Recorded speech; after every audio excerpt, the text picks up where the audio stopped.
போன பாட்டுல சிவனை விட ஒரு நல்ல மாப்பிள்ள உங்க பொண்ணுக்கு கிடைக்க வாய்ப்பு இல்ல அப்படிங்கிற மாதிரி சொல்றாங்க தட்சனோட பொண்டாட்டி. சிவனை தான் மருமகனா ஏத்துக்க இவங்க நம்ம தட்சனால பொறுத்துக்க முடியல. நீயா இப்படி பேசுவது, நீயா பேசியது அப்படிங்கிற மாதிரி தட்சன் மெர்ச்சலாயி ஒரு மிரட்சியோடயே அவர் பொண்டாட்டி கிட்ட பேசிட்டு இருக்காரு. என்னால நம்ப முடியல, நீயா இப்படி பேசுற, கடமையை தவறி விட்டாயா அப்படின்னு கேக்குறாரு. கடமை தவற கூடாதுங்கிறதுக்காக பேசுறேன் அப்படிங்கிறாங்க இவங்க. சொல்ல போனா இது நாள் வரைக்கும் நான் என் கடமைகள்ல இருந்து என்னோட பொறுப்புகள்ல இருந்து தவறி வந்தேன். ஆனா இன்னைக்கு நான் ரொம்ப சரியா இருக்கேன், என் முடிவுகளை மிகச்சரியாக எடுக்கிறேன் அப்படிங்கிற மாதிரி சொல்றாங்க. பொதுவா பிள்ளைகளுக்கு ஒரு நல்ல கல்யாணம், ஒரு நல்ல வரனை அமைச்சு கொடுக்கிறது தான் பெத்தவங்களோட கனவா இருக்கும். அதுதான் உலகத்தோட நியதியே. உங்களுக்கு அந்த எண்ணம் சுத்தமா இல்ல போலயே அப்படிங்கிற மாதிரி கேக்குறாங்க. சுவாமி, சதி சிவன் இல்லாம முழுமை அடைய மாட்டா அப்படின்னு சொல்றாங்க. ஈசனோட இடத்தை அவளோட வாழ்வுல வேற யாராலையுமே நிரப்ப முடியாது அப்படிங்கிறாங்க. இது சத்தியம்னு ஒரு பெரிய குண்டத்துக்கு போட தச்ச மிரண்டு போய் முழிக்கிறார். எந்த சிவனை நீங்க உதாசீனப்படுத்துறீங்களோ அவர் ஜடன் ரூபத்துல இங்க வந்தார், தர்மத்தை நிலநாட்டினார். நீங்க கொடுத்த அவமானங்கள் எல்லாத்தையுமே அவர் பெருசா கண்டுக்கவே இல்லை. இன்னும் உங்களுக்கு புரியலையா? அவர் விரும்பி இருந்தா ஓடி போறதுக்கு தயாரா இருந்த உங்க பொண்ணை வாடி அப்படின்னு கூட்டிட்டு ஓடி போயிருக்கலாம். நம்ம குடும்ப கௌரவத்தையே குட்டிச்சோராக்கிட்டு போயிருந்திருக்கலாம். ஆனா அவர் அப்படி செஞ்சாரா? இல்லையே. உங்களோட என்னோட விருப்பம் கிடைக்கிற வரைக்கும், நம்ம ரெண்டு பேரோட சம்பந்தம் கிடைக்கிற வரைக்கும் அவர் காத்துக்கிட்டு இருந்தாரு. அதே சமயம் நம்ம பொண்ணுக்கு ஆபத்து வரும்போதெல்லாம் அவளை காப்பாத்துறதுக்காக ஓடோடி வந்தார். அந்த மாதிரி ஒரு மாப்பிள்ளை கிடைக்கிறதுக்கு நாம கொடுத்து வச்சிருக்கணுங்க அப்படின்னு சொல்றாங்க. சதி வரம்பு மீறாம இருக்க, நம்ம குல கௌரவம் குலையாம இருக்க அவர்தான் முக்கிய காரணம் அப்படின்னு சொல்றாங்க. இப்பேற்பட்ட சிவனை, இப்பேற்பட்ட ஒரு மாப்பிள்ளைய வேணாம்னு சொன்னா அது உங்களுக்கு எனக்கும் தலைகுனிவையே தரும். நல்ல மாப்பிள்ளை, கல்யாணத்துக்கு ஒத்துக்கங்க அப்படிங்கிறாங்க. ஒரு அப்பாவா நீங்க உங்க கடமையை சரியா செய்யுங்க. நீங்க நம்ம பொண்ணோட கைய சிவனோட கையில புடிச்சு கொடுங்க, தாரவாத்து கொடுங்க அப்படிங்கிற மாதிரி சொல்றாங்க.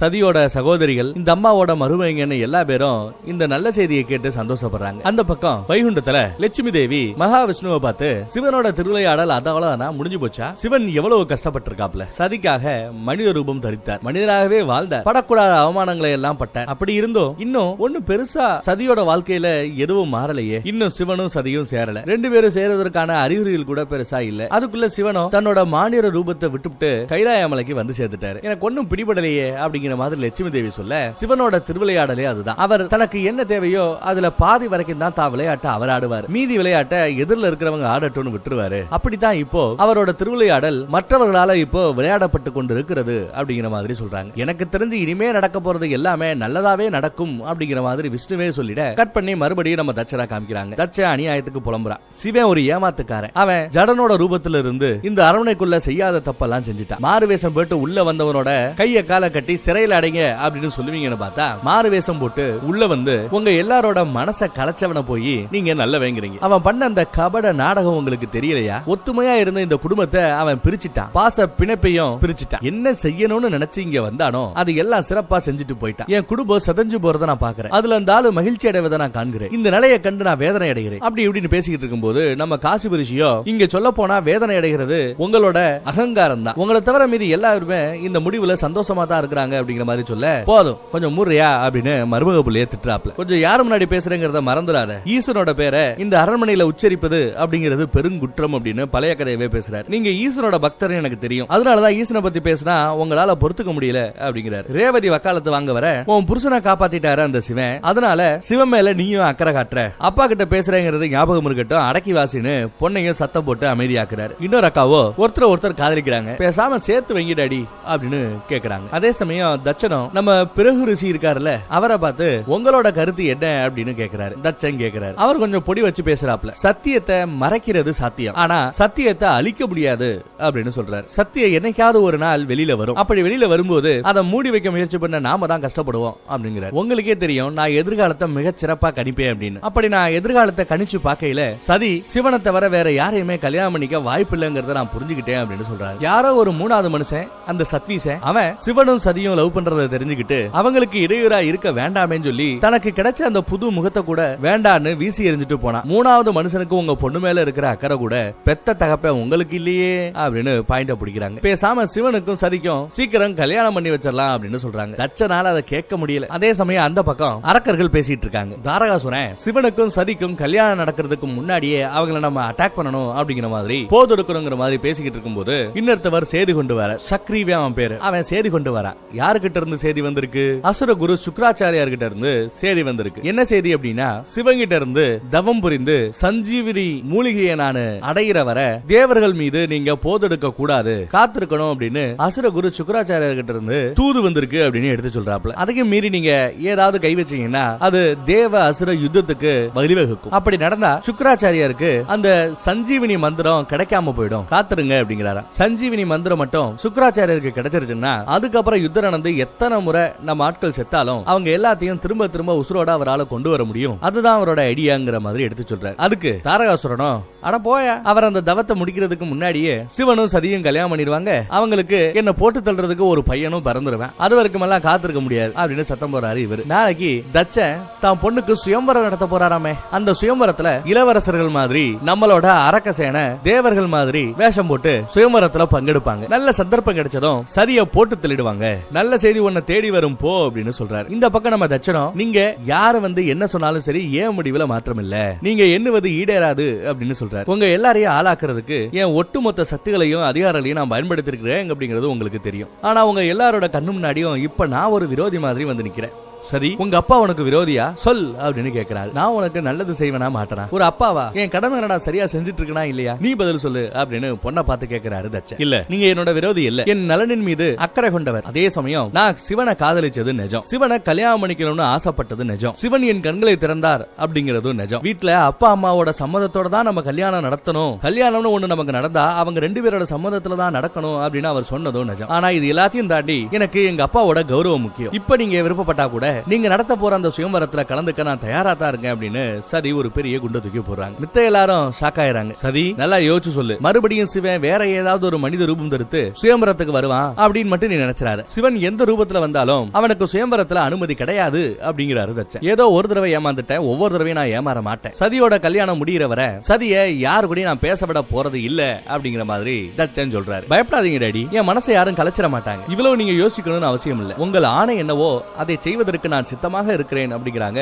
சதியும். சொல்லுங்க உங்க ஆணை என்ன அப்படின்னு கேக்குறாங்க. விறுவிறுன்னு கீழே இறங்கி வந்து சதியை பார்த்து என் கூட வா அப்படின்னு கூட்டிட்டு போறாரு அப்ப. சதியோட பெட்ரூம் வரைக்கும் பொண்ணை கூட்டிட்டு வந்துட்டாரு. சதி, மறுபடியும் ஒண்ணு நானு தச்ச ரேகைக்குள்ள அடைக்கணும்னு நினைக்கிறேன், அந்த ரேகையை விட்டு நீ வெளியில வர முடியாது, என்ன சொல்ற அப்படின்னு கேட்க அவளோ உங்க இஷ்டம் அப்படின்னு சொல்றாங்க. சரி, உங்க இஷ்டம் அப்படின்றாங்க. ஆனா இப்போ தச்ச ரேகை எல்லாம் அவசியம் இல்ல, ஏன்னா அந்த தச்ச ரேகையை விட என் வாக்கு வலிமையானது, மறந்துட்டீங்களா? எனக்கு பிடிக்கலனா கூட நீங்க சொன்னேன்னு சொல்லிதான் சத்வீசனை கல்யாணம் பண்றதுக்கு நான் தயாரா இருந்தேன். இப்போ நான் உங்களுக்கு ஒரு வாக்கு கொடுக்குறேன், உங்களோட பர்மிஷன் இல்லாம இந்த அரண்மனையில இருந்து ஓடி போய் சிவனை நான் கல்யாணம் பண்ணிக்க மாட்டேன் அப்படின்னு வாக்கு கொடுக்கறாங்க நம்ம சதி. ஈசனும் உங்க கௌரவத்தை குறைக்கிற வகையில நடந்துக்க மாட்டார், ஓடி போலாம் வான்னு என்ன கூப்பிடவும் மாட்டார், பயப்படாதீங்க அப்படின்னு சொல்றாரு. யாரு? நம்ம சதிதேவி சொல்றாங்க. உனக்கு அந்த சிவ மேல இம்புட்டு நம்பிக்கையா அப்படிங்கிற மாதிரி தச்சன் கேட்க பின்னாடியே சொந்த பந்தம் எல்லாம் வந்துட்டாங்க. அம்மா பின்னாடியே வராங்க.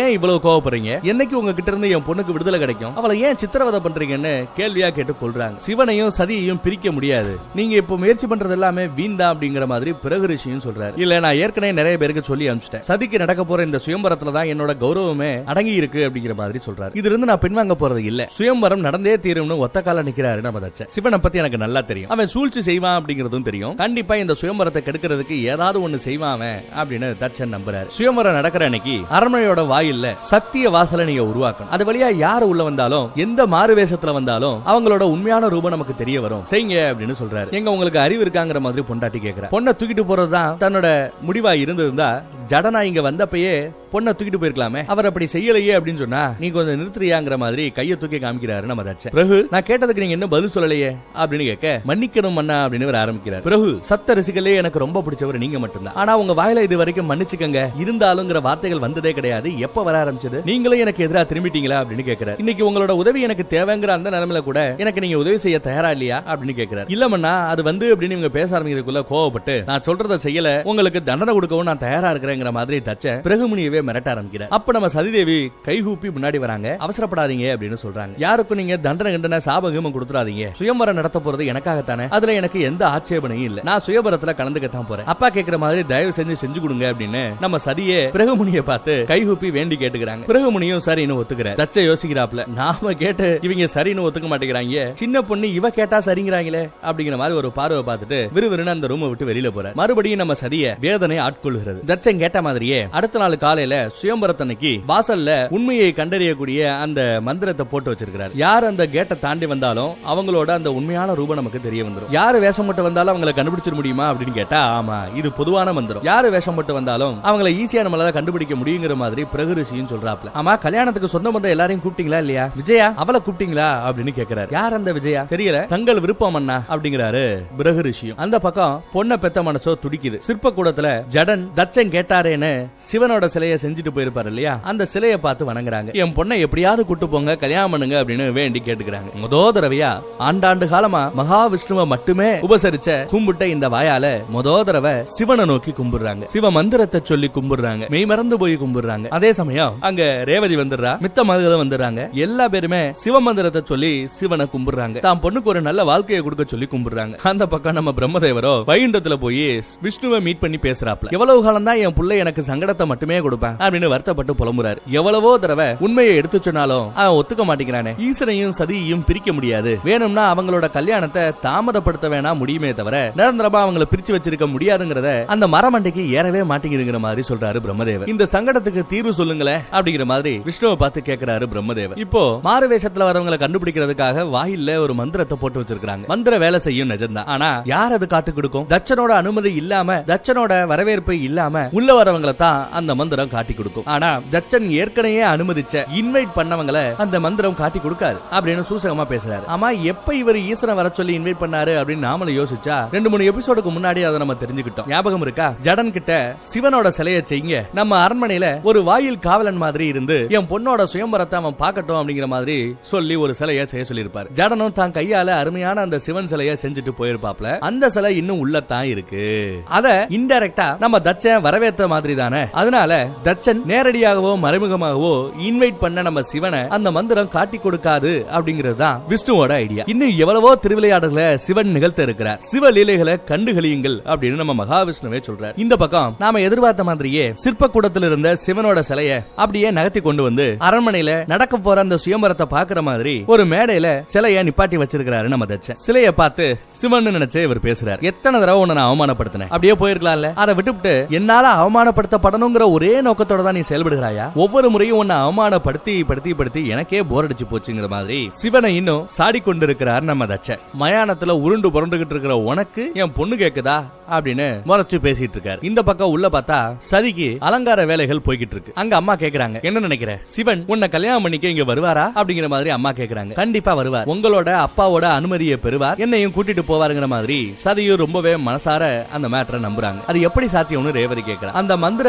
வாயிலை தாண்டி எப்படி சிவனால உள்ள வர முடியும்? அப்பாவோட அனுமதி இல்லாம யார் இந்த அரண்மனைக்குள்ள நுழையணும்னு நினைச்சா கூட அவங்கள அவரால் கண்டுபிடிச்சிட முடியுமே. அந்த மாதிரி மந்திர கட்டுக்களை போட்டிருக்கிறாங்களே அரண்மனை முழுக்க அப்படிங்கிற மாதிரி ரேவதி சந்தேகம் கேக்குறாங்க.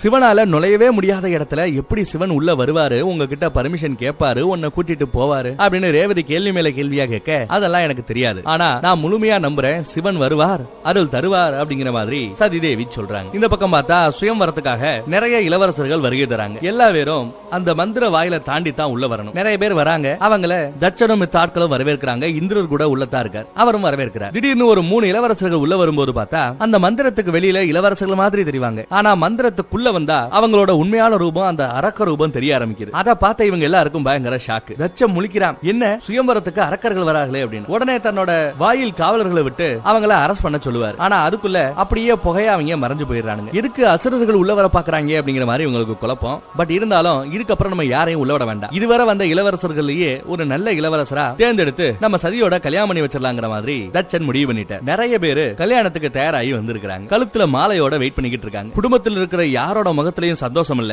எல்லா பேரும் வேண்டா வெறுப்பா நடக்கவிருக்கிற அந்த சுயம்பரத்துல பங்கெடுக்கிறாங்க. நடுவுல ஒருத்தர் வராரு, எல்லா பேரையும் வரவேற்று பேசுறாரு. இன்னும் கொஞ்ச நேரத்துல சதிதேவி தன்னோட சுயம்பரத்தை ஆரம்பிச்சு வைப்பாங்க. சுயம்பர விதிமுறைகளை எல்லா பேரும் பின்பற்றணும் அப்படின்னு எடுத்து சொல்றாரு அவர். இங்க வந்திருக்கிற உங்கள ஒருத்தர் தான் சதி அவர்கள் தன்னோட கணவனா தேர்ந்தெடுக்க போறாங்க. யார் அந்த அதிர்ஷ்டசாலின்னு இன்னும் கொஞ்ச நேரத்துல தெரிஞ்சிருங்கிறாரு. இதோ சர்வ லட்சணமும் பொருந்திய தச்சனோட பொண்ணு சதிதேவி வருகை புரிகிறார் அப்படின்னு கத்த எல்லா பேரும் ஆவலா சதி எப்படி வரப்போறாங்க அப்படின்னு பாக்குறாங்க. பார்த்தா முழுக்க முழுக்க கல்யாணத்துக்கு தயாராகி கல்யாண பொண்ணா மன கோலத்துல வந்து நிக்கிறாங்க. கையில ஒரு பெரிய மாலையும் ரெடியா வச்சிட்டு நிக்கிறாங்க. ஏகப்பட்ட வரன் வந்திருக்கு, ஏகப்பட்ட மாப்பிள்ளைக வந்திருக்காங்க. அவங்களுக்கு மத்தியில நம்ம சிவனோட சிலையையும் சதிதேவி பாக்குறாங்க. சிவன் சிலையை பார்த்ததுக்கு அப்புறம் இவங்க கண்ணு முழுக்க முழுக்க சிவன் சிலையின் மீது தான் இருக்கிறதே தவிர சுத்தி இருக்கிற இந்த மாப்பிள்ளைகள் மீது இல்ல, சுத்தி இருக்கிற இந்த இளவரசர்கள் மீது இல்ல. சுகபோகத்துல வாழ்ந்த இந்த இளவரசர்களுக்கு மத்தியில சுடுகாட்டுல உருண்டு பிறல்ற நம்ம சிவனை சதி எப்படி அடைய போறார்களோ தெரியல. இந்த பக்கம் அம்மா மனசளவுல மகாவிஷ்ணுவை மனதளவுல விரும்பி வேண்டி கேட்டுக்கிறாங்க. இதுவரைக்கும் நான் பண்ண என் தவத்தின் பலன்கள் அத்தனையுமே என் பொண்ணோட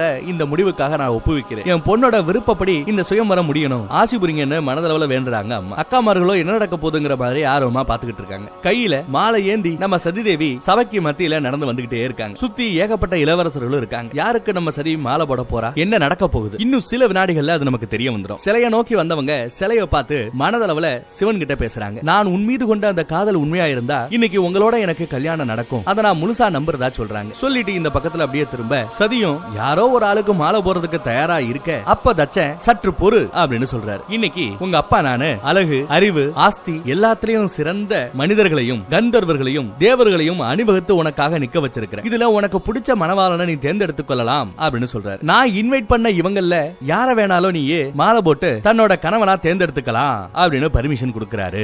உனக்கான வரனை நீயே தேர்ந்தெடு அப்படின்னு சொல்றாரு. ஆனா சதி நகரவே இல்ல, குனிஞ்சதெல்லாம் நிமிரவே இல்ல. என்ன யோசனை சதி, சுத்தி இருக்கிறவங்கள பாரு, உனக்கான வரனை நீயே தேர்ந்தெடு அப்படின்னு மறுபடியும் சொல்றாரு. அப்ப நம்ம சதி ஜடன் சொன்ன அந்த வார்த்தைகளை நினைச்சு பாக்குறாங்க. நீ என் மீது எவ்வளவு அன்பு கொண்டு இருக்கிறாயோ அதே அளவு அன்பு எனக்கு உன் மீது உண்டு அப்படின்னு ஜடன் சொன்ன அந்த வார்த்தைகளை அவங்க நினைச்சு பாக்குறாங்க. இந்த பக்கம் தட்சணம் இங்க இருக்கிறவங்கல உனக்கு பிடிச்ச மணவாளன் நீ தேர்ந்தெடு அப்படின்னு மறுபடியும் உத்தரவிடுறார். சதியும் திரும்பி அந்த மாலையை அப்படியே கையில தூக்குறாங்க. அடுத்து என்ன ஆகும் அடுத்த எபிசோட்ல பாப்போம். தேங்க்யூ.